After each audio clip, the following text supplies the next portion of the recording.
മാന്യ പ്രേക്ഷകർക്ക് നമസ്കാരം. ഞാൻ ഗണപതി നിലയം മോഹൻദാസ്, ആസ്ട്രോളജർ ഗണപതി നിലയം മോഹൻദാസ്. 2026 വ്യാഴമാറ്റ ഫലപ്രവചനങ്ങളിലേക്ക് ഏവർക്കും സ്വാഗതം. ഇവിടെ ഇപ്പോൾ സംസാരിക്കാൻ പോകുന്നത് ഉത്രാട നക്ഷത്രത്തിനെ കുറിച്ചാണ്. ഉത്രാട നക്ഷത്രക്കാരെന്ന് പറഞ്ഞിട്ടുണ്ടെങ്കിൽ വലിയ കഴിവുള്ളവരാണ്, കാര്യപ്രാപ്തിയുള്ളവരാണ്. ചെറുപ്പകാലങ്ങളിൽ കുറച്ച് കഷ്ടതകളൊക്കെ നേരിടുന്നതായിട്ട് കാണപ്പെട്ടിട്ടുണ്ട്. പക്ഷെ ഒരു മധ്യവയസ്സോടുകൂടി അവരെന്തിനും പോകുന്ന ധൈര്യമുള്ളവരും, അതുമാതിരി ജീവിത വിജയം കൈവരിക്കുന്നവരും, മറ്റുള്ളവരെ സഹായിക്കാനൊക്കെ വലിയ കഴിവും അതിന് മനസ്ഥിതിയുള്ളവരും, ഒത്തിരി പേർക്ക് കൂടെ കൂടുന്നവർക്ക് എല്ലാവർക്കും ഇഷ്ടപ്പെടുന്ന ഒരു ക്യാരക്ടർ സ്വഭാവമുള്ളവരും, മര്യാദക്കാരും, സദസ്സിൽ വന്ദ്യന്മാരും, എവിടെ ചെന്ന് കഴിഞ്ഞാലും ഏത് സദസ്സിൽ ചെന്ന് കഴിഞ്ഞാലും അവർ സ്വീകാര്യരും ഒക്കെയാണ്. അത്ര വിശേഷപ്പെട്ട നക്ഷത്രമാണ് ഉത്രാടം. ഏത് രീതിയിലുള്ള മംഗളകർമ്മങ്ങൾക്കും, അതേമാതിരി പുരകേറ താമസം ആയിക്കോട്ടെ, കല്യാണം ആയിക്കോട്ടെ, എഴുത്തിനിരുത്തായിക്കോട്ടെ, അതുപോലുള്ള മനുഷ്യജീവിതത്തിലെ ഏത് രീതിയിലുള്ള നല്ല സൽക്കർമ്മങ്ങൾക്കും പറ്റിയൊരു നാള്, അതുമാതിരി വളരെ ഐശ്വര്യമുള്ള നാളുകാരാണ് ഉത്രാട നക്ഷത്രക്കാർ. ഉത്രാട നക്ഷത്രം നിലകൊള്ളുന്നത് ധനു മകരം രാശികളിലായിട്ടാണ്. ഉത്രാടത്തിൻ്റെ ആദ്യ കാൽഭാഗം 15 നാഴിക ധനുക്കൂറിലും ശേഷം തന്നെ 45 നാഴിക മകരക്കൂറിലുമായിട്ടാണ് ഉത്രാടം നിലകൊള്ളുന്നത്. അപ്പോൾ ഇക്കൊല്ലത്തെ വ്യാഴമാറ്റം, അതായത് 2026 ജൂൺ 2 മിഥുനൻ രാശിയിൽ നിന്ന് കർക്കടകം രാശിയിലേക്ക് വ്യാഴം രാശി മാറുമ്പോൾ, ഉച്ചരാശിയിലേക്ക് വ്യാഴം രാശി മാറുമ്പോൾ, ഉത്രാടക്കാരായിട്ടുള്ള ഈ നക്ഷത്ര ജാതക്കാർക്ക്, ഉത്രാട നക്ഷത്ര ജാതന്മാർക്ക് 2 രീതിയിലുള്ള ഫലങ്ങളാണ് അനുഭവിക്കുന്നത്. ഞാൻ ഉത്രാടാണ്, എൻ്റെ സഹോദരൻ ഉത്രാടാണ്, അല്ലെങ്കിൽ സുഹൃത്ത് ഉത്രാടാണ്. അപ്പം ഞങ്ങൾക്ക് എല്ലാവർക്കും ഒരേ ഫലമല്ലേ ശരിക്കും പ്രയോഗത്തിൽ വരേണ്ടത് എന്നാണെന്നുണ്ടെങ്കിൽ അങ്ങനെയല്ല. തികച്ചും 2 രീതിയിലുള്ള ഫലങ്ങളാണ്, തികച്ചും 2 രീതിയിലുള്ള ഫലങ്ങളാണ് പ്രയോഗത്തിൽ വരുന്നത് എന്നുള്ളത് പ്രത്യേകം പറയാനായിട്ടാണ് ഈ പറഞ്ഞതെല്ലാം ഇവിടെ പറഞ്ഞത്. അപ്പോൾ ഉത്രാടക്കാരെ ആയിട്ടുള്ള ധനുക്കൂറുകാർക്ക് അഷ്ടമത്തിലേക്കും, എന്ന് വെച്ചാൽ 8ാം ഭാവത്തിലേക്കും, അതുപോലെ മകരക്കൂറുകാർക്ക് 7ാം ഭാവത്തിലേക്കാണ് കർക്കിടകത്തിലേക്കുള്ള ഈ വ്യാഴമാറ്റം കൊണ്ട് സംഭവിക്കുന്നത്. അങ്ങനെ നോക്കുമ്പോൾ ധനുക്കൂറുകാർക്ക് ഈ വർഷം കുറച്ച് കുഴപ്പത്തിലേക്കും, അതുമാതിരി മകരക്കൂറുകാർക്കോ, ഉത്രാട നക്ഷത്രത്തിൻ്റെ മകരക്കൂറുകാർക്ക് ശരിക്കും പറഞ്ഞാൽ 27 നക്ഷത്രങ്ങളിലേക്ക് തന്നെ ഏറ്റവും ഗുണപ്രദമായിട്ടുള്ള അനുഭവങ്ങൾ ഉണ്ടാവുന്ന ഒരു നക്ഷത്രമാണ് ഉത്രാടം. മകരക്കൂറുകാർ, ധനുക്കൂറുകാർക്ക് അഷ്ടമത്തിലേക്ക് വ്യാഴം പകരുമ്പോൾ കഴിഞ്ഞ വർഷത്തെ അപേക്ഷിച്ച്, കഴിഞ്ഞ വർഷം 7ാം ഭാഗത്താണ് വ്യാഴം സഞ്ചരിച്ചുകൊണ്ടിരുന്നത്. മറ്റേ മിഥുനം രാശിയിൽ കൂടിയായിരുന്നു വ്യാഴം സഞ്ചരിച്ചുകൊണ്ടിരുന്നത്. അപ്പോൾ വ്യാഴത്തിനെ സംബന്ധിച്ചിടത്തോളം ശത്രുക്ഷേത്രമാണ്, അത്ര വലിയ ബലമൊന്നുള്ള രാശിയല്ല മിഥുനം. എങ്കിൽ പോലും 7ാം ഭാഗത്ത് സഞ്ചരിക്കുമ്പോൾ വലിയ തിരക്കേടില്ലാത്തൊരു ദാമ്പത്യം, കാര്യങ്ങൾക്കൊക്കെ ഒരു നീക്കുപോക്ക്, സാമ്പത്തികപരമായിട്ടുള്ള ഗുണഫലങ്ങൾ, മക്കളെ കൊണ്ടുള്ള സൗഭാഗ്യം, അതേമാതിരി പൊതുവെ സമൂഹത്തിലൊക്കെ ഒരു ആദരവ്, അങ്ങനെ തട്ടും തടവുമില്ലാതെ ഒഴുകിപ്പോണതായിട്ടുള്ള ക്രമാനുഗതമായ ഒരു ജീവിതമാണ് അവർക്ക് ലഭിച്ചുകൊണ്ടിരുന്നത്. വലിയ നേട്ടങ്ങളൊന്നും പറയാനില്ല, പക്ഷേ കോട്ടങ്ങളും പറയാനില്ലാത്ത ഒരു രീതിയിലുള്ള കണ്ടീഷനായിരുന്നു. അവരെ സംബന്ധിച്ചിടത്തോളം അഷ്ടമത്തിലേക്കുള്ള ഈ വ്യാഴത്തിൻ്റെ മാറ്റം ഒട്ടേറെ വിഷമതകൾക്കും കാരണമാവും.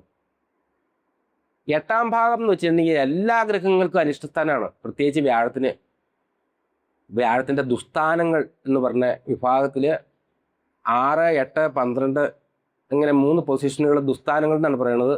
അതിൽ തന്നെ വളരെ കുറച്ചൊക്കെ കുഴപ്പമുണ്ടാക്കുന്ന രീതിയിലുള്ള സ്ഥലമാണ് അഷ്ടമം എന്നാണ് ജ്യോതിഷം പറയണത്. നമ്മുടെ എല്ലാ ഗുണപ്രഭാവങ്ങൾക്കും മങ്ങൽ അനുഭവപ്പെടും. ജീവിതത്തിൽ നമുക്കുണ്ടായിരുന്ന സ്ഥാനമാനങ്ങൾ, അധ്യക്ഷ പദവികൾ, കുടുംബനാഥൻ എന്നുള്ള രീതിയിലുള്ള ഔന്നിത്യം, ഔദ്യോഗികമായിട്ടുള്ള മേലധികാരങ്ങൾ, അങ്ങനെയൊക്കെ അലങ്കരിച്ചുകൊണ്ട് പോകുന്ന വ്യക്തികൾക്ക് അതിലെല്ലാ ഭാഗത്തും ഒരു മങ്ങൽ അനുഭവപ്പെടും. ഇന്നലെ വരെ ലഭിച്ചുകൊണ്ടിരുന്ന അഭിമാനത്തിനും ബഹുമാനത്തിനും അങ്ങനത്തുള്ള കാര്യത്തിനുമൊക്കെ പെട്ടെന്നൊരു ചെറിയ ഇടിവ് സംഭവിക്കാനുള്ള ഒരു സാധ്യത, മനസ്സിൻ്റെ ഉള്ളൊരു ആത്മവിശ്വാസക്കുറവ്, എന്തോ എനിക്ക് പെട്ടെന്ന് പെട്ടുപോയി എന്നുള്ളൊരു തോന്നൽ, എല്ലാ കാര്യത്തിൽ നിന്നും ഉൾവലിയണ ഒരു സ്വഭാവം, ഇതൊക്കെയാണ് ഇപ്പം ഈ പറഞ്ഞ കാര്യത്തിൻ്റെ യഥാർത്ഥമായിട്ടുള്ള സ്വഭാവം. സർവപ്രഭാവത്തിനും ഒരു മങ്ങൽ അനുഭവപ്പെടും. രണ്ടാമത്തത് അപ്രതീക്ഷിതമായിട്ടുള്ള വിപത്തുകൾ. ചെറിയ രീതിയിലുള്ള അപകടങ്ങൾ, ധനലാഭമൊക്കെ പ്രതീക്ഷിച്ച് പല സ്ഥലങ്ങളിലായിട്ട് ധനം വിനിമയം ചെയ്ത് കൂടുതൽ ലാഭത്തിനായിട്ടോ കൂടുതൽ പലിശ കിട്ടാൻ വേണ്ടിയിട്ടോ ഒക്കെ അങ്ങനെയൊക്കെ സുഹൃത്തുക്കളായിട്ടുള്ളവരോ അല്ലെങ്കിൽ അതുപോലുള്ള ആൾക്കാരുടെയൊക്കെ വാക്ക് കേട്ട് നമ്മൾ നിക്ഷേപിക്കപ്പെട്ട ധനം ഒക്കെ അനിശ്ചിതാവസ്ഥയിൽ വരിക, വിചാരിച്ച മാതിരി ഉള്ള പ്രയോജനം ഇന്ന് കിട്ടാതിരിക്കുക എന്നുള്ളത് മാത്രമല്ല, ഇനി കിട്ടുമെന്ന് തന്നെ പേടിക്കാനായിട്ട് ഇടവരിക, വിശ്വസിച്ച് കടം കൊടുത്ത കാശുകൾ കിട്ടാതെ വരിക, അതുപോലെ ചെറിയ രീതിയിലുള്ള അപകടങ്ങൾ വേണ്ടപ്പെട്ടവർക്ക് കൊള്ളില്ലാതെ വരിക, അതുപോലെ ചെറിയ ചെറിയ ആപത്തുകൾ, വിപത്തുകൾ സംഭവിക്കാനായിട്ട് ഇടവരും.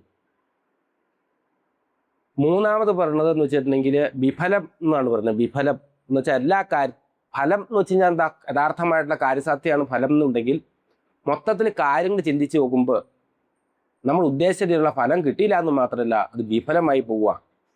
ഒരു ഉദാഹരണം പറഞ്ഞിട്ടുണ്ടെങ്കിൽ ജോലിയൊക്കെ അന്വേഷിക്കുന്ന ആളെ സംബന്ധിച്ചിടത്തോളം പെട്ടെന്നൊരു ജോലിയൊക്കെ കിട്ടി സന്തോഷമായി. പക്ഷേ ജോലിക്കൊക്കെ ചെന്ന് കഴിയുമ്പോഴാണ് മനസ്സിലാവുന്നത് ഈ ജോലി കിട്ടണേക്കാൾ നല്ലത് കിട്ടാതിരിക്കുകയായിരുന്നു, വിചാരിച്ചമാരുള്ള സാലറി ഉണ്ടാവാതിരിക്കുക, അല്ലെങ്കിൽ നമ്മൾ ഉദ്ദേശമായിട്ടുള്ള ഉത്തരവാദിത്തത്തോടൊക്കെ അത് കൊണ്ട് നടക്കാൻ കഴിയാതിരിക്കുക, ജോലി ഒരു ദുഃഖമായിട്ട് ഭവിക്കുക. അതുപോലെ ഓരോരുത്തരുടെ വാക്കൊക്കെ കേട്ടുകൊണ്ട് ആ കോഴ്സിന് പോവുകയാണ്, ഈ കോഴ്സിന് പോവുകയാണ് നല്ലതെന്നൊക്കെ പറഞ്ഞ് പലതും പഠിക്കാനൊക്കെ ആയിട്ട് ഇറങ്ങിത്തിരിക്കുക. ക്ലാസ് നല്ലതാണ്, കോളേജ് നല്ലതാണ്, വിദ്യാഭ്യാസ സ്ഥാപനമൊക്കെ നല്ലതാണ് എങ്കിലൊക്കെ വലിയ കാര്യമായിട്ട് ഫീസും കൊടുത്ത് ഒക്കെ നമ്മൾ കയറി ചെന്ന് കഴിഞ്ഞിട്ട് പെട്ടെന്ന് നമുക്ക് ഇതിലൊക്കെ ഒരു മടുപ്പ് അനുഭവപ്പെടുക. അങ്ങനത്തുള്ള കാര്യങ്ങൾക്കൊക്കെ സാധ്യതയുള്ള സമയമാണ്. അതുപോലെ എന്ന് വെച്ചാൽ ആ പഠിക്കാൻ ചേർന്ന് വിഫലമായി പോയി എന്ന് മനസ്സിൽ തോന്നിപ്പിക്കും. വിഫലം എന്നുള്ള കാര്യത്തെപ്പറ്റി ഉദാഹരണങ്ങളാണ് ഇപ്പോൾ പറഞ്ഞുകൊണ്ടിരിക്കുന്നത്. വിവാഹമൊക്കെ താമസിച്ചൊക്കെ ഇരുന്നു, അപ്പോൾ അങ്ങനെ ഇരിക്കുന്ന സമയത്ത് ഒരു കല്യാണാലോചനയൊക്കെ വന്നു. അപ്പോൾ ഈ സമയത്ത് തന്നെ വിവാഹാലോചന പോലെ ഇങ്ങനത്തുള്ള കാര്യങ്ങളൊക്കെ വളരെ സൂക്ഷിച്ച് വേണം ഈ അഷ്ടമത്തിൽ വ്യാഴം സഞ്ചരിക്കുമ്പോൾ ചെയ്യാൻ. വളരെ ഗുണപ്രദം എന്നൊക്കെ വിചാരിച്ചുകൊണ്ട് നമ്മൾ ചെയ്യുന്ന കാര്യങ്ങൾ കല്യാണമൊക്കെ നടന്നൊക്കെ കഴിയുമ്പോൾ അത് ശരിക്കും പറഞ്ഞാൽ നമ്മൾ ഉദ്ദേശിച്ച ഫലം ഒന്നും ഉണ്ടാവില്ല, അല്ലെങ്കിൽ ഇടവരാതിരിക്കുക, അങ്ങനെ കാര്യങ്ങൾ മൊത്തം വിഫലമാവുക. അപ്പോൾ ഈ ഉത്രാട നക്ഷത്രത്തിൻ്റെ ആദ്യത്തെ കാൽഭാഗത്തിലുള്ള ആൾക്കാരെ ഈ ജ്യോത്സ്യൻ നിരുത്സാഹപ്പെടുത്തുമോ അല്ലെങ്കിൽ നിരാശപ്പെടുത്തുമോ എന്നല്ല ചെയ്യണം. ഈ പറഞ്ഞത് മുഴുവൻ അക്ഷരാർത്ഥത്തിൽ ഫലിക്കുന്നൊന്നുമല്ല. നിങ്ങളുടെ ജാതകം നല്ല രീതിയിലുള്ള ജാതകമാണ്, സുഹൃതിയായിട്ടുള്ള ജാതകമാണ്. നിങ്ങളിപ്പോൾ അനുഭവിച്ചുകൊണ്ടിരിക്കുന്ന ദശാകാലങ്ങളൊക്കെ വളരെ നല്ലതാണ്, ദശാനാഥനൊക്കെ നല്ല ബലമൊക്കെ ഉണ്ട്. അങ്ങനെയൊക്കെ ആണെന്നുണ്ടെങ്കിൽ ഈ വ്യാഴമാറ്റം കൊണ്ട് മാത്രം നിങ്ങളുടെ കാര്യങ്ങളൊക്കെ അമ്പേ കുഴപ്പമാവുന്നുള്ളതല്ല, മറിച്ച് അങ്ങനത്തെ ചില കാര്യങ്ങളിലും കുറച്ച് കുഴപ്പങ്ങളൊക്കെ ഉള്ള സമയമാണെന്നുണ്ടെങ്കിൽ ഈ വ്യാഴമാറ്റം കൊണ്ട് ഇങ്ങനെ ചില കാര്യങ്ങളൊക്കെ അനുഭവിക്കാനും സാധ്യതയുണ്ട് എന്നാണ് പറഞ്ഞതിന് സാരം. അപ്പോൾ നമ്മൾ ആരെയും കൂടുതൽ ശാസിക്കാതിരിക്കുക. ഉദ്യോഗസ്ഥലത്തിലുള്ള ആൾക്കാരൊക്കെ വളരെ കർശന ബുദ്ധിയോടുകൂടിയൊക്കെ കാര്യങ്ങൾ ചെയ്യുമ്പോൾ ഒക്കെ കൂടുതൽ ആലോചിക്കുക. എന്നാന്ന് വെച്ച് കഴിഞ്ഞിട്ടുണ്ടെങ്കിൽ നമ്മൾ ഭയങ്കരമായിട്ടുള്ള കർശന ബുദ്ധിയോടുകൂടി നിൽക്കാതെ അവർ പറഞ്ഞതൊക്കെ കുറച്ചൊക്കെ കേൾക്കാനും, അല്ല ഇനി ഞങ്ങൾ തീരെ കൊള്ളില്ലാത്തൊരു കാര്യമായിട്ട് തോന്നുകയാണെങ്കിൽ അതിൻ്റെ ഒരു മയത്തിൽ ഉപദേശിക്കാനും, അതുമാതിരി നിൽക്കേണ്ട മാതിരിക്കൊക്കെ നിൽക്കാനും ശകലം കഷ്ടകാലമൊക്കെ നമുക്കുണ്ട്. അപ്പം അതിൻ്റെ പേരിൽ നമ്മൾ അങ്ങനെ ഓടിച്ചാടിയൊന്നും ചെയ്യരുത്, അത്രമാത്രം കർശനത്വമൊന്നും പാലിക്കരുത്. മക്കളാണെങ്കിലും തന്നോളം ആയിക്കഴിഞ്ഞാൽ താനെന്ന് വിളിക്കണം എന്നൊക്കെ പറയുന്നത് പോലെ അവർക്ക് അവരുടേതായ സ്വാതന്ത്ര്യങ്ങളൊക്കെ അനുവദിച്ച് എല്ലാവരുമായിട്ട് വളരെ സൗഹൃദത്തോടുകൂടി ജീവിക്കാൻ ഈ സമയം തയ്യാറാവുക. അപ്പോൾ ധനുക്കൂറുകാരായിട്ടുള്ള ഉത്രാടക്കാർക്ക് ഈ 2026 10-ാം മാസത്തിന് ശേഷം വ്യാഴം അതിചാരം എന്ന് പറഞ്ഞൊരു വൈഭവത്തിൽ കൂടെ മുമ്പോട്ടുള്ള യാത്രയ്ക്ക് ഒരു കൊല്ലം കൊണ്ട് ഒരു രാശി പിന്നിടേണ്ട ഗ്രഹം 3-4 മാസം മാത്രം ഒരു രാശിയിൽ നിന്നിട്ട് പെട്ടെന്ന് തന്നെ അടുത്ത രാശിയിലേക്ക് ചാടിക്കടന്നു എന്നുള്ളൊരു തോന്നലുണ്ടാവുക. അതാണ് ജ്യോതിഷം ഈ അതിചാരം എന്നുള്ള വാക്കുകൊണ്ട് ഉദ്ദേശിക്കുന്നത്. അതിചാരത്തിന് കുറച്ച് ബലക്കുറവാണെന്നാണ് പറയുന്നത്. എന്ന് വെച്ചാൽ ഈ വക്രം സ്ഥിതിയിലുള്ള ഗ്രഹം പുറകോട്ടുള്ള യാത്രയാണെങ്കിൽ കൂടുതൽ ബലവും, പക്ഷെ അതിചാരത്തിന് അത്ര കണ്ട് ഗുണമോ ദോഷമോ കൂടുതൽ ചെയ്തോളുന്നില്ല. ദോഷഫലങ്ങൾക്കായിരിക്കും കൂടുതൽ ശക്തി, ഗുണഫലത്തിന് അത്ര ഇതുണ്ടായിക്കൊള്ളുന്നില്ല. അപ്പോൾ അങ്ങനെ അതിചാരം മൂലം 9-ാം ഭാവത്തേക്ക് വരും, അതായത് ചിങ്ങത്തിലേക്ക് വരും. അപ്പോൾ ചിങ്ങത്തിലേക്ക് വരുമ്പോഴോ ഉത്രാടത്തിൻ്റെ ആദ്യ ഭാഗത്തെ ധനുക്കൂറുകാർക്ക് വളരെ നല്ലതായിട്ടൊരു സമയമാണ്. അവർ ഈ അഷ്ടമത്തിൽ നിന്നുകൊണ്ടിരുന്ന പല പല ദുരിതങ്ങൾക്കും പല പല പ്രശ്നങ്ങൾക്കൊക്കെ പരിഹാരം ഉണ്ടാവും. നിയമപരമായിട്ടോ സർക്കാരിൽ നിന്നോ ഒക്കെ എന്തെങ്കിലും കുഴപ്പങ്ങളൊക്കെ ഉണ്ടായിട്ടുണ്ട്, അല്ലെങ്കിൽ വല്ല ജപ്തി നടപടിയോ അതുപോലെയൊക്കെ എന്തെങ്കിലുമൊക്കെ കേസുകളൊക്കെ വന്നിട്ടുണ്ടെങ്കിൽ അങ്ങനത്തെ ഉള്ള കാര്യത്തിനൊക്കെ പെട്ടെന്നൊരു സാവകാശം നമുക്ക് സഹായിക്കാൻ വേണ്ടി ഒരാൾ വരും. നമുക്ക് പെട്ടെന്നൊരു ദൈവവിശ്വാസമൊക്കെ വരും. അമ്പലത്തിലോ പള്ളിയിലൊക്കെ പോയി പ്രാർത്ഥിക്കണം എന്ന് തോന്നും. മതമായിട്ടോ അല്ലെങ്കിൽ വിശ്വാസമൊക്കെ ആയിട്ട് ബന്ധപ്പെട്ട രീതിയിലുള്ള ചില ഗുരുക്കന്മാരുടെയൊക്കെ ഉപദേശം കിട്ടാനൊക്കെ ഇടവരും. അതുപോലെ പ്രാർത്ഥിക്കുക, നാമം ജപിക്കുക, അങ്ങനെയുള്ള ഗുണങ്ങളൊന്നും ഇല്ലാത്ത ആൾക്കാർ പലരും നമ്മൾ കണ്ടിട്ടുണ്ട്. നമ്മൾ ജ്യോതിഷം പ്രാക്ടീസ് ചെയ്യുന്ന ഒരാളാണ്. അപ്പോൾ അതുകൊണ്ട് പറയുകയാണ്, യാതൊരു ഇതുമില്ലാത്ത നിരീശ്വരവാദികൾ പോലും വ്യാഴം നല്ല സ്ഥാനത്തേക്ക് വരുമ്പോൾ ഒരു പെട്ടെന്ന് ഭക്തന്മാരായിട്ടൊക്കെ മാറാൻ കണ്ടിട്ടുണ്ട്. ഭക്തന്മാരെന്ന് വെച്ചാൽ മറ്റുള്ള ആൾക്കാരെ കാണിക്കുന്ന ഭക്തിയൊന്നുമല്ല.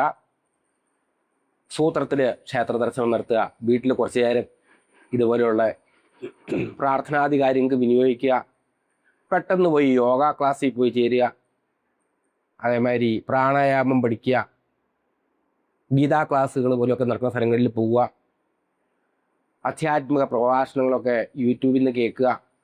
നമ്മൾ ഇത്ര നാളൊക്കെ ചിന്തിക്കാത്ത ആയിട്ടുള്ള ഈ കാര്യങ്ങളിലും വലിയ സത്യം ഉണ്ടെന്നുള്ളൊരു ബോധ്യം ദൈവം തന്നെ മനസ്സിലേക്ക് കൊണ്ടുവരിക. അതൊക്കെയാണ് 9-ാമത്തെ വ്യാഴത്തിനെ കൊണ്ട് ഉദ്ദേശിക്കുന്നത്. ഇനി ഉത്രാട നക്ഷത്രത്തിൻ്റെ മകരക്കൂറുകാരായിട്ടുള്ളവരെ സംബന്ധിച്ച് പറയുകയാണെങ്കിൽ അവരുടെ ജീവിതത്തിൽ തന്നെയുള്ള ഏറ്റവും നല്ലൊരു സമയത്തിലേക്കാണ് പോയിക്കൊണ്ടിരിക്കുന്നത്, അല്ലെങ്കിൽ വന്നു ചേർന്നിരിക്കുന്നത്. 7ര ശനി ഒക്കെ പോലെയുള്ള മഹാദുരിതങ്ങൾ ആയിരുന്നു അവർക്ക് കുറെ നാളുകളായിട്ടുണ്ടായിരുന്നത്. 6-7 കൊല്ലം പിന്തിരിഞ്ഞ് നിന്ന് കഴിഞ്ഞിട്ടുണ്ടെങ്കിൽ മകരക്കൂറുകാരായിട്ടുള്ള ഉത്രാട നക്ഷത്രക്കാർക്ക് 7ര ശനിയുടെയൊക്കെ വളരെ ദുരന്തമായിട്ടുള്ള അനുഭവങ്ങളൊക്കെ ഉണ്ടായിരുന്നത്. 2025 ജനുവരി മാസത്തിലെ ശനിയുടെ മാറ്റത്തോടു കൂടിയാണ് അതിൽ നിന്ന് അവർ രക്ഷപ്പെട്ടു പോയത്.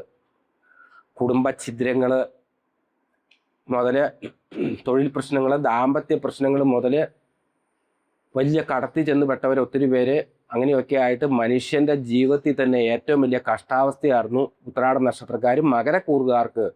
ഏതാണ്ട് 2025 ജനുവരി മാസത്തിൽ ആ ശനി രാശി മാറുന്നവരെയുള്ള കുംഭത്തിൽ നിന്ന് ശനി മീനത്തിലോട്ട് പോയപ്പോൾ തന്നെ അവരുടെ പകുതി കാര്യങ്ങൾ ഭേദമായി.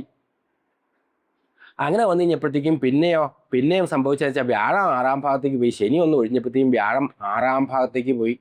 6-ാം ഭാഗത്ത് വ്യാഴം പോയതിൻ്റെ പേരിൽ ഈ ശനിയുടെ ദോഷം മാറിയതിൻ്റെ ആ വലിയ ഗുണങ്ങളൊന്നും അവർക്ക് കിട്ടിയില്ല. അവർക്കൊരു ബിസിനസ് ചെയ്യാനോ അല്ലെങ്കിൽ പുറത്തേക്ക് ഇറങ്ങി പ്രവർത്തിക്കാനോ കൃഷി ചെയ്യാനോ അതുപോലുള്ള കാര്യങ്ങൾക്ക് ഒരു പേടിയായിരുന്നു. വെച്ചാൽ 6-7 കൊല്ലമായിട്ട് അവർക്ക് വിഷമം മാത്രമേ എക്സ്പീരിയൻസ് ആയി കഴിഞ്ഞപ്പോൾ ശനി മാറി എന്നുള്ളത് അവർക്ക് മനസ്സിലാക്കാൻ അവർക്ക് സാധിച്ചില്ല. ഈ കണ്ടക ശനി ദോഷങ്ങളൊക്കെ അവർക്കൊരു വലിയ ഒത്തിരി ആൾക്കാർ നമ്മളെയൊക്കെ സമീപിക്കുന്ന ആൾക്കാരുടെ മനസ്സിലുള്ളത് അപ്പോഴും ഒരു ഭയമായിരുന്നു മുമ്പോട്ട് ഇറങ്ങാനും പ്രവർത്തിക്കാനൊക്കെ ഉള്ളത്. അപ്പോൾ ആ പേടിയൊക്കെ മാറ്റിക്കോളുക. എന്ന് വെച്ചിട്ടുണ്ടെങ്കിൽ നിങ്ങൾക്ക് കുറേ നാളായിട്ടുള്ള എക്സ്പീരിയൻസും കൊണ്ട് നിങ്ങൾക്ക് വളരെ പേടിച്ച് വിറച്ചിരിക്കുന്ന മാതിരിയുള്ള സാഹചര്യങ്ങളായിരുന്നു. പലരായിട്ട് സംസാരിക്കുമ്പോൾ ഒക്കെ ഞങ്ങൾക്ക് ബോധ്യപ്പെട്ടേക്കുന്ന ഒരു കാര്യമാണത്. ഞങ്ങളെപ്പോലുള്ള ജ്യോത്സ്യന്മാർക്ക് ബോധ്യപ്പെട്ട കാര്യമാണ്. ആ ഭയത്തിൽ നിന്നൊക്കെ അവർ രക്ഷപ്പെട്ടു. ആ ഭയത്തിൽ നിന്ന് അവർ സ്വയമായിട്ട് മനസ്സുകൊണ്ട് മുമ്പോട്ട് വരണം.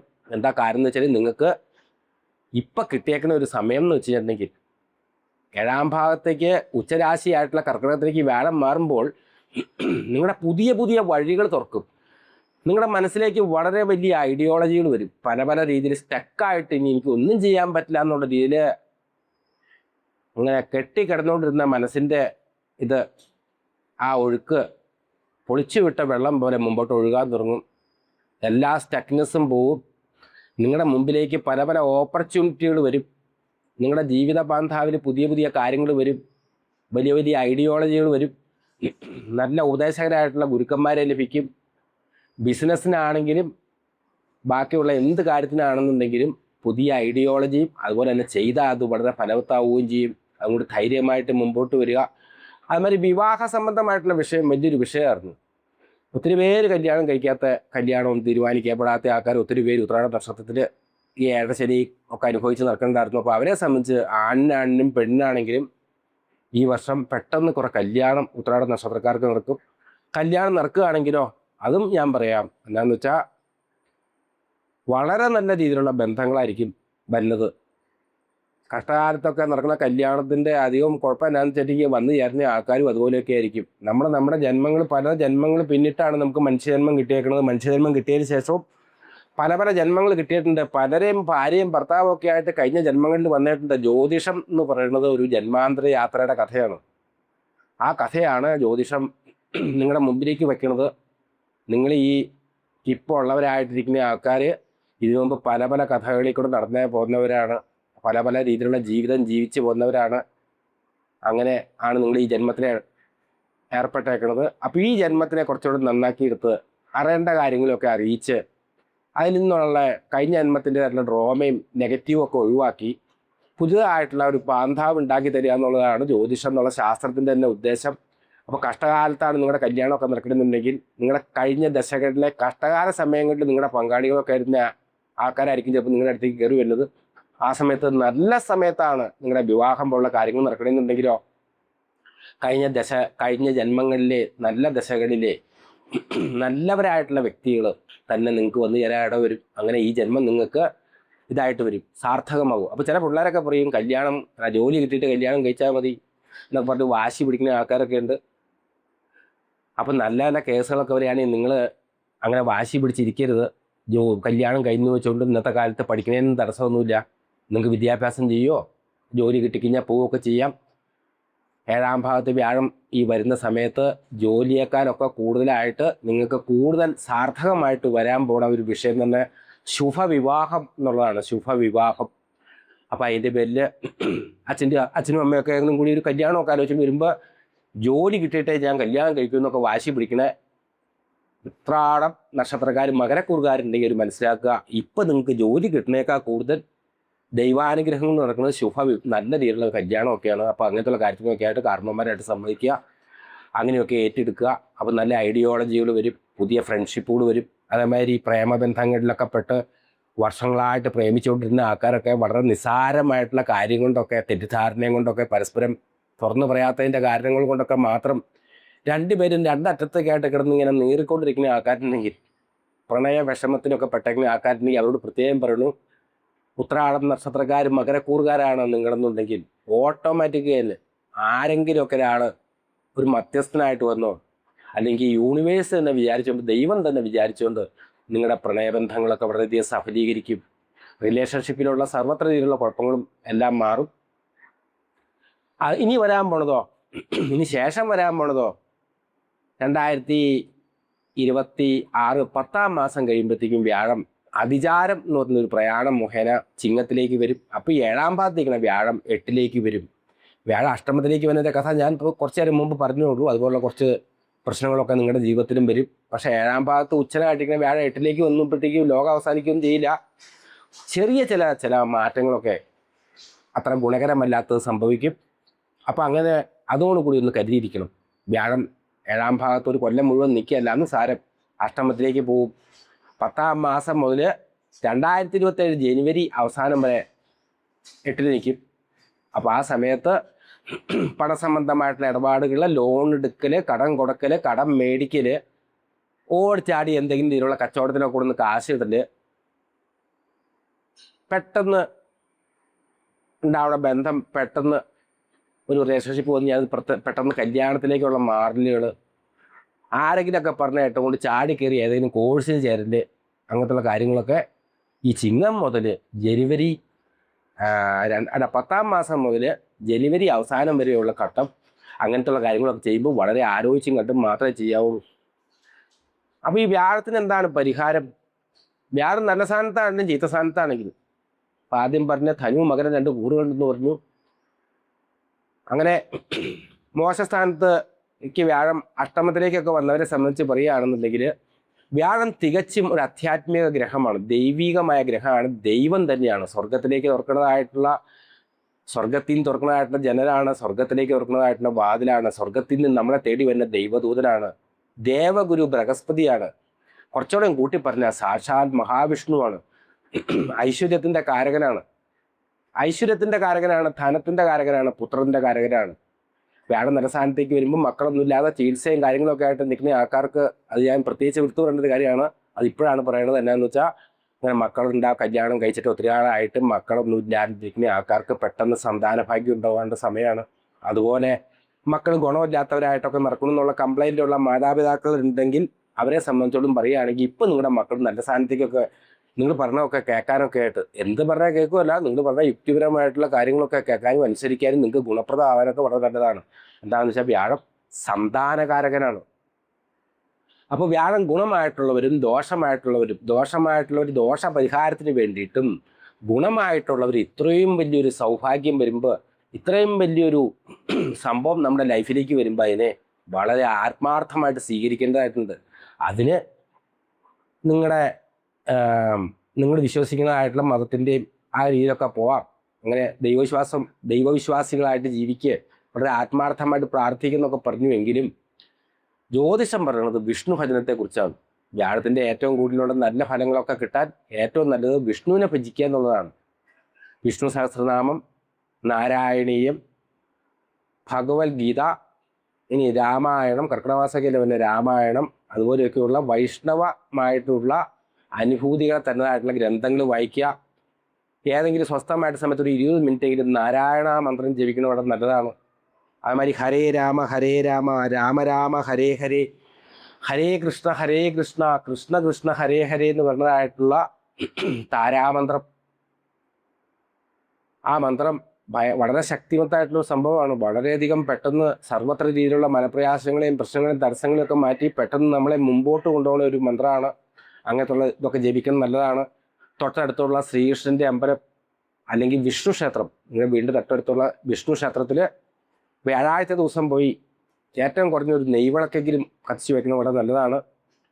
വഴിപാട് വളരെ പൂർണ്ണമായിട്ടൊക്കെ ചെയ്യാൻ അല്ലെങ്കിൽ അതിൻ്റെ സമയവും സാവകാശമൊക്കെ ഉള്ള ആൾക്കാരാണെങ്കിൽ നെയ്വിളക്ക്, തുളസിമാല, ഭാഗ്യസൂക്ത പുഷ്പാഞ്ജലി, പാൽപ്പായസ നേദ്യം, ഇങ്ങനെയാണ് ഒരു കൂട്ട് വഴിപാടാണ്. അങ്ങനെ ചെയ്ത് കഴിഞ്ഞിട്ടുണ്ടെങ്കിൽ ഈ ഓരോ കാര്യത്തിനും ഓരോ തരത്തിലുള്ള ഗുണങ്ങളുണ്ട്.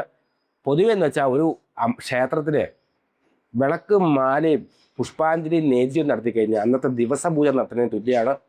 അപ്പോൾ വ്യാഴത്തിനെ സംബന്ധിച്ചുള്ള കാര്യങ്ങളൊക്കെ 3 പ്രാവശ്യം ചെയ്യണം എന്നാണ് പറയുന്നത്. 3 വ്യാഴാഴ്ച ദിവസങ്ങളിൽ, അല്ലെങ്കിൽ 21 വ്യാഴാഴ്ച. 21 വെച്ചാൽ 2 + 1 = 3, നല്ലൊരു നമ്പറാണ്, വളരെ ഐശ്വര്യമുള്ള നമ്പറാണ് 21 എന്ന് പറയുന്നത്.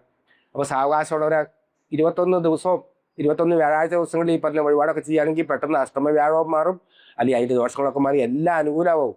ഇനിയിപ്പോൾ ഇങ്ങനെയൊന്നും പറ്റില്ല എന്നുള്ളവരാണെങ്കിൽ മിനിമം വ്യാഴാഴ്ച ദിവസങ്ങളും തൊഴുത് ഒരു നെയ്വിളക്കെങ്കിലും വെച്ച് തൊഴുക, 3 പ്രദക്ഷിണം വയ്ക്കുക, നാരായണ ജപിച്ചുകൊണ്ട് തന്നെ 3 പ്രദക്ഷിണം വയ്ക്കുക. അപ്പോൾ ഇത്യാദി കാര്യങ്ങളിലേക്കൂടെയൊക്കെ വ്യാഴത്തിൻ്റെതായിട്ടുള്ള ഗുണങ്ങളെ വർദ്ധിപ്പിക്കുകയും അതുപോലെ ദോഷങ്ങളെല്ലാം ഇല്ലായ്മ ചെയ്യുകയും ചെയ്യും. നിങ്ങളുടെ ഈ വീഡിയോ കാണുന്ന ആൾക്കാർ ലൈക്ക് ചെയ്യണം, അതുപോലെ ഫ്രണ്ട്സിനൊക്കെ ഷെയർ ചെയ്ത് കൊടുക്കണം, സബ്സ്ക്രൈബ് ചെയ്യണം. ഞങ്ങളുടെ ചാനലിൽ അധികം ആൾക്കാർ ചർച്ച ചെയ്യാത്ത പല പല കാര്യങ്ങളും ജ്യോതിഷപരമായിട്ടൊക്കെ വളരെ വളരെ പ്രയോജനപ്രദവും ഇതൊക്കെ ആയിട്ടുള്ള കാര്യങ്ങൾ അനേകം വരാനുള്ള പദ്ധതി ഞങ്ങൾക്കുണ്ട്. അപ്പോൾ അങ്ങനെയുള്ള കാര്യങ്ങളൊക്കെ നിങ്ങൾക്ക് പെട്ടെന്ന് കിട്ടാൻ ഈ സബ്സ്ക്രൈബൊക്കെ ചെയ്യുകയാണെന്നുണ്ടെങ്കിൽ അത് വളരെയധികം സഹായിക്കും. അതുമാതിരി എനിക്ക് കിട്ടുന്ന ഒരു പ്രോത്സാഹനം എന്നുള്ള രീതിയിലും നിങ്ങളെല്ലാവരും ലൈക്കും ഷെയറും സബ്സ്ക്രൈബും ഒക്കെ ചെയ്യണമെന്ന് താല്പര്യപ്പെടുകയാണ്, അല്ലെങ്കിൽ ആവശ്യപ്പെടുകയാണ്. അതുപോലെ തന്നെ വേറൊരു കാര്യം എന്താണെന്ന് വെച്ചിട്ടുണ്ടെങ്കിൽ, ഇപ്പോൾ ധനുക്കൂറുകാരെ സംബന്ധിച്ച് പറയുമ്പോൾ ഒരു കാര്യം കൂടി പറയണം. ധനുക്കൂറുകാർക്ക് സ്വാഭാവികമായിട്ട് കണ്ടകശനി എന്ന് പറഞ്ഞ സംഭവം കൂടി ഇവിടെ. വ്യാഴപ്രീതികരമായിട്ടുള്ള കാര്യങ്ങൾ മാത്രം ചെയ്താൽ പോരാ, ശനിദോഷത്തിനുള്ള പരിഹാരവും ചെയ്യണം. ശനിദോഷത്തിനുള്ള പ്രധാന പരിഹാരത്തിലെ ഏറ്റവും പ്രധാനമായിട്ടുള്ള കാര്യം ശനിയാഴ്ച ദിവസം പരമശിവനെ തൊഴുത് മൃത്യുഞ്ജയ പുഷ്പാഞ്ജലി നടത്തുക എന്നുള്ളതാണ്. ശനിയാഴ്ച ദിവസങ്ങളിൽ പരമശിവനെ തൊഴുത് മൃത്യുഞ്ജയ പുഷ്പാഞ്ജലി നടത്തുക എന്നുള്ളത് വളരെ വലിയൊരു കാര്യമാണ്. അതെങ്ങനെയാണ് ആ വഴിപാട് പൂർണ്ണമായിട്ട് ചെയ്യുന്നത് വെച്ചിട്ടുണ്ടെങ്കിൽ, ശനിയാഴ്ച ദിവസങ്ങളിൽ ശിവക്ഷേത്രത്തിൽ വിളക്ക്, കൂവളമാല, മൃത്യുഞ്ജയ പുഷ്പാഞ്ജലി, ധാര, ഇങ്ങനെ അഞ്ചോ ആറോ ശനിയാഴ്ച. ഇനിയിപ്പോൾ കണ്ടകശനിയുടെ ഉപദ്രവം ഏതാണ്ട് ഒരു വർഷം കൂടി കൂടിയുണ്ട്, അത്ര നാളുകൾ ചെയ്യണം നല്ലതാണ്. 5ഓ 6ഓ ശനിയാഴ്ചകൾ അടുപ്പിച്ച് ചെയ്താൽ പോലും ഈ കാര്യങ്ങൾ ചെയ്യും. അപ്പോൾ ശിവന്റെയും വിഷ്ണുവിൻ്റെയും പ്രീതി കൈവരുത്തുക. അങ്ങനെ കൈവരുത്തി കഴിഞ്ഞാൽ തന്നെ ഈ ഉത്രാട നക്ഷത്രക്കാരായിട്ടുള്ള ധനുക്കൂറുകാർക്ക് വളരെ നല്ലതാണെന്ന് പറയുകയാണ്. അതുപോലെ തന്നെയാണ്, ഇതെല്ലാം കോമൺ ആയിട്ട് പറഞ്ഞതാണ്. നിങ്ങളുടെ ജാതകം എന്താണ്, നിങ്ങളുടെ ദശ എന്താണ് എന്നുള്ള കാര്യങ്ങളെ പറ്റി, ആ ദശയുടെ നാഥന്റെ ബലം, അങ്ങനത്തുള്ള കാര്യങ്ങളൊക്കെ നിങ്ങളുടെ ഭാഗ്യാനുഭവങ്ങളെ പറ്റും. അല്ല, വ്യാഴത്തിൻ്റെ രാശിമാറ്റം കൊണ്ട് മാത്രം സംഭവിക്കില്ല.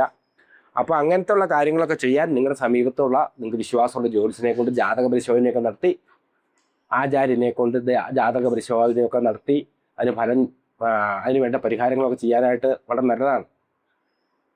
ഈ സംസാരിച്ചുകൊണ്ടിരിക്കണം ഞാൻ നിങ്ങൾക്കത് ചെയ്തു തരുന്നുണ്ടെങ്കിൽ എന്നെ ഇഷ്ടപ്പെട്ടു, എൻ്റെ കാര്യങ്ങളൊക്കെ ഞാൻ പറഞ്ഞതൊക്കെ മനസ്സിലായി, ഞങ്ങൾക്ക് കൂടുതൽ ദൂരമൊന്നും പോകാനൊന്നും പറ്റില്ല, താങ്കൾക്ക് തന്നെ അത് ചെയ്തു തരാമോന്ന് ഒരു ചോദ്യം ആരെയും മനസ്സിലുണ്ടെന്നുണ്ടെങ്കിൽ അതിനും എനിക്ക് സന്തോഷമുള്ളൂ. നിങ്ങളുടെ ഡേറ്റ് ഓഫ് ബർത്ത്, അതേമാതിരി ജന്മസമയം, നിങ്ങളുടെ ജില്ല ഇത്യാദി കാര്യങ്ങൾ, പേരും വേണം കേട്ടോ. രാശി വെച്ചൊക്കെ നോക്കേണ്ട കാര്യമുണ്ടെങ്കിൽ പേരും വേണം. അപ്പോൾ അങ്ങനത്തെ ഉള്ള കാര്യങ്ങളെല്ലാം കൂടി വാട്സാപ്പിലിടുക. ഡിസ്ക്രിപ്ഷൻ ബോക്സിൽ ഇട്ടിട്ടുണ്ട്, അതിൻ്റെ ഉള്ള നമ്പറൊക്കെ നിങ്ങൾക്ക് അവിടെ നിന്ന് ലഭിക്കും. അപ്പോൾ എന്നെ കേൾക്കുന്നതായിട്ടുള്ള എല്ലാ പ്രേക്ഷകർക്കും, പ്രത്യേകിച്ച് ഉത്രാട നക്ഷത്രക്കാർക്ക് എല്ലാവിധ രീതിയിലുള്ള അനുഗ്രഹങ്ങളും ഈ വർഷം ഉണ്ടാവട്ടെ എന്ന് ഭഗവാൻ ശ്രീ മഹാവിഷ്ണുവിൻ്റെ നാമത്തിൽ അല്ലെങ്കിൽ അദ്ദേഹത്തോട് പ്രാർത്ഥിച്ചുകൊണ്ട് ഞാൻ എൻ്റെ വാക്കുകൾ ചുരുക്കുകയാണ്.